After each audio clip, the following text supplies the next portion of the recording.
Fala aí, turma, tudo bem? Sejam muito bem-vindos a mais um vídeo por este canal. Eu sou Rodrigo Brandão, trazendo para você mais esta informação.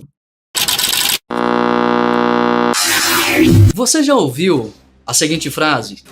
Se você não sair do pecado, você vai para o inferno. Até mesmo quando a gente era criança, muitas das vezes a gente já ouviu essas frases, né? Dizendo, olha, você vai para o inferno. Se você fala palavrão, você vai para o inferno, né? Quando a gente já é maior, a gente já ouviu as seguintes frases, né?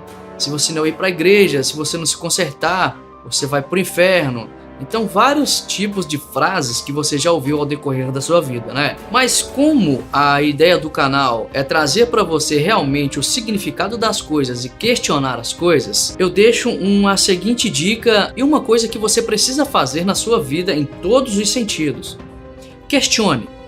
Pergunte, seja curioso, tipo, de onde vem, para onde vai, para que serve, qual o significado, será que é isso mesmo, qual o objetivo, é para nós, não é para nós, por quê? São perguntas que você deve fazer a si mesmo, isso vai atiçar dentro de você a curiosidade para você chegar no verdadeiro significado daquilo que você está querendo saber. Muitas das vezes nós somos manipulados da seguinte forma.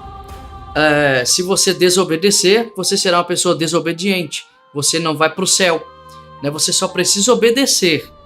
E esse é alguns ensinos que você escuta dentro de algumas instituições, dentro da religião mais precisamente, né? O fato é, você tem que obedecer, porque ai daqueles que não obedecer ou quem tocar em ungido.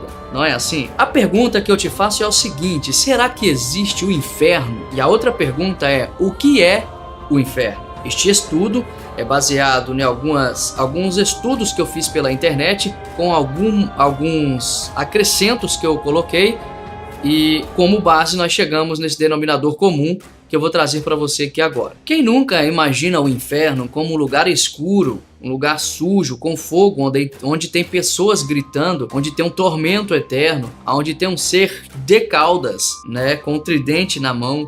Quem nunca imaginou o inferno desta forma? Fala a verdade, você já imaginou. Ou imagina ainda, né? Neste estudo você vai ver que o inferno não tem nada a ver com isso que eu acabei de falar para você aqui. Um lugar escuro, com fogo, com pessoas, com demônios, enfim, com esse tipo de coisas. Ou aquele ser de cauda com um espeto atormentando aqueles que morreram sem Cristo. A seguinte pergunta que você tem que questionar é o seguinte: como poderia um espírito queimar, sentir dor ou gritar? Fica alguma lógica nisso daí?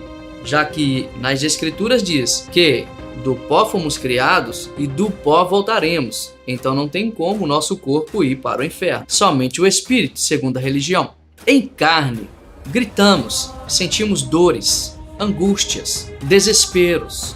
Após a morte, não tem como. Então, o que é o inferno relatado lá nas escrituras, ao qual nós ouvimos várias vezes dentro do sistema religioso? Só uma dica antes de a gente começar sobre o que é o inferno. Quando você coloca medo nas pessoas, fica muito mais fácil de manipulá-las. Será que o inferno ele é literalmente ou ele é figuramente? Existe um inferno? Na Bíblia, o termo inferno é visto sempre no hebraico. Por exemplo, eles pegaram aquela palavra lá do hebraico e trouxeram e colocaram nas escrituras. Então essa palavra inferno, ela é vista no hebraico, tá?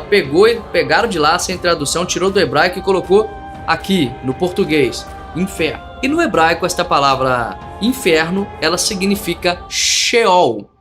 E no grego ela significa Hades. E os seus significados destas duas palavras quer dizer sepultura, ou do grego Geena ou Geena, que simbolicamente significa o lago de fogo, ou morte eterna, ou a segunda morte. O fato é que Paulo, o apóstolo da graça, ao qual a gente segue porque nós vivemos pela graça, por esta graça nós seremos salvos, ele escreveu 14 cartas lá no final das escrituras, mais para o final das escrituras. E em nenhuma dessas cartas você vê Paulo citar essa palavra, ou dar a entender que o homem ia para esse lugar de tormento, conhecido como inferno. Na mitologia grega, que é da onde surgiu essa ideia, né, de que o inferno é um lugar de profundidade ou das profundezas, um lugar de tormento dos mortos sem Cristo, foi muito bem elaborada e muito bem colocada no meio religioso, até mesmo pela Igreja Católica Apostólica Romana. Como eu disse para você, é bem mais fácil você manipular as pessoas colocando medo nelas do que dizendo a verdade.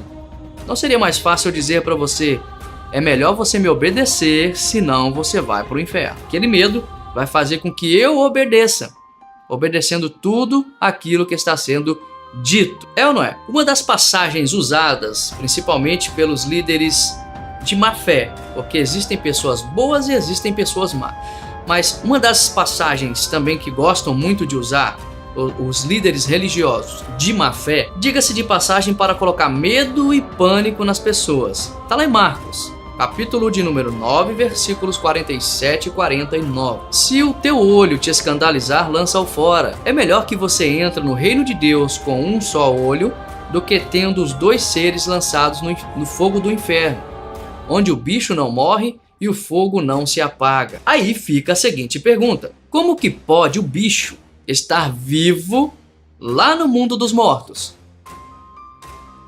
Se ligou? Agora vamos ler o que o profeta Isaías falou sobre esse assunto. Isaías 66, 24. Sairão e verão os cadáveres do que se rebelaram contra mim.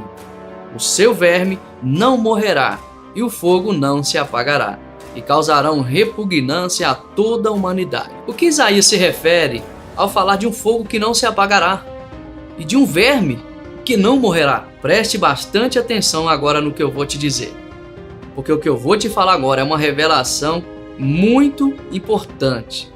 É da história. Para você saber a verdade, não basta só ler as escrituras. Você precisa buscar a história. De onde veio, quem que escreveu, por que que escreveu. Observe. No lado sul de Jerusalém, havia um lugar que se chamava Rinom, mais precisamente Vale de Rinom. E lá neste lugar havia um lixão. E esse lixão ele era público, onde era depositado, né, claro, todos os tipos de coisas imundas, todas as coisas sujas, repugnantes, coisas velhas. E entre essas coisas, lá era depositado cadáveres de animais, pessoas que eram desobedientes, né, pessoas que morriam, eram jogadas lá na época pelos romanos, ou existia malfeitores naquela época que eram jogados lá, né? Ali naquele lugar havia um fogo muito grande, e este fogo ele não se apagava. Posso dizer para você que era um fogo muito pior do que os crematórios, e os bichos nunca morriam. Sabe por quê? Porque todos os dias era jogado ali naquele lugar cadáveres. Sabe de quem? Dos malfeitores e dos animais imundos. Então todos os dias tinha porcaria para os bichos comerem. E esse fogo, ele tinha que consumir essas porcarias. Então era 24 horas por dia fogo naquele lugar. Então ali havia a podridão, larvas e bichos. É por isso que o próprio Messias disse em uma certa feita, ele disse o seguinte: se o teu olho te escandalizar, lança-o fora. Melhor para você é entrar no reino de Deus com um só olho do que com os dois olhos você ser lançado no inferno. Este inferno era o lixão do Vale de Rinom, aonde o fogo não se apagava, aonde o bicho não morria. Outra passagem muito conhecida está no livro de Salmos 16, versículos 10 e 11. Então, quando se refere a uma profecia do Messias, olha só: pois não deixarás a minha alma no Sheol, nem permitirás que o teu santo veja corrupção. Tu me farás conhecer a vereda da vida, na tua presença há plenitude de alegria, à tua mão direita há delícias perpetuamente. Então, esta profecia de Salmos que apontava para o Messias, ela fala perfeitamente o que aconteceria nos tempos vindouros, onde o próprio Eterno não deixou ele lá no Sheol. Outra passagem muito usada é no livro de Apocalipse. Observe, Apocalipse capítulo de número 20, versículo 13 e 14, que diz o seguinte: e deu o mar os mortos que nele havia, e a morte e o inferno deram os mortos que neles haviam, e foram julgados cada um conforme suas obras. E a morte e o inferno foram lançados no lago de fogo. Esta é a segunda morte. Esta palavra, a morte e o inferno, darem os seus mortos, significa que os mortos estavam no inferno, sepultura, porque foram julgados segundo as suas obras. A morte e o inferno que foram lançados no lago de fogo, significa que a morte e o inferno serão extintos para sempre. Ou seja, nenhum espírito ficará na sepultura. Ambos serão extintos para sempre. Agora, com esse entendimento que eu trouxe para você, vamos ler essa passagem aqui que está em Mateus, capítulo de número 10, versos 8. Olha só. E não temais os que matam o corpo e não podem matar a alma. Temeis sim aquele que pode fazer parecer no inferno a alma e o corpo. Agora, em Salmos 86, 13, diz o seguinte: pois grande é a tua misericórdia para comigo, e livrar-te a minha alma do inferno mais profundo. Amigos, é chegado a hora, e já passou há muito tempo esta hora, da gente mostrar as verdades que os senhores do mundo nos ocultaram durante tanto tempo para poder gerar bens para os seus próprios interesses. Mesmo que este inferno imaginário fosse de verdade, nenhum de nós iríamos para lá. Sabe por quê? Porque está claro que nenhuma ovelha se perderá. Você sabe o que o próprio Messias falou? Não há condenação. Você sabe o que Paulo falou? Não há condenação. Quando Paulo está dizendo não há condenação, é para você ter certeza do seguinte: em Cristo você já é salvo. Não existe juízo, não existe fogo eterno, não existe esse tipo de coisa. Em Cristo você é mais do que vencedor. É a graça que te salva. Você será salvo pela graça. Então não precisa de você ter medo. Não acredite nessa mentira que eles colocaram aí, não. Isso é só uma forma que eles usaram para tentar colocar medo em você e fazer você obedecê-los. Então, a graça é uma liberdade. Porém, é uma liberdade que você tem que andar nela, de forma tranquila. Você tem que tomar muito cuidado com essa liberdade. Porque tudo aquilo que você fizer aqui, você já ouviu essa passagem? Tudo aquilo que você fizer aqui, você vai pagar aqui. Não é assim? Então basicamente é isso. Se você cometer algum erro aqui, você vai pagar em terra. Então, se você vive pela graça, você precisa acreditar que você já é salvo. Entendeu? Foi a graça que te salvou. Se você vive em obediência, então é a graça que te salvou. Se você vive para o Messias, então é isso que é a graça que te salvou. Falhas todo mundo comete, mas você tem tempo para consertar essas falhas. Você pode consertar essas falhas, entendeu? A força que você precisa, ela está dentro de você. Só não deixe os senhores te enganar com essa palavra inferno, dizendo para você que você vai para lá se você não obedecer a eles. É mentira. Se você não fazer o que eles mandam, é mentira.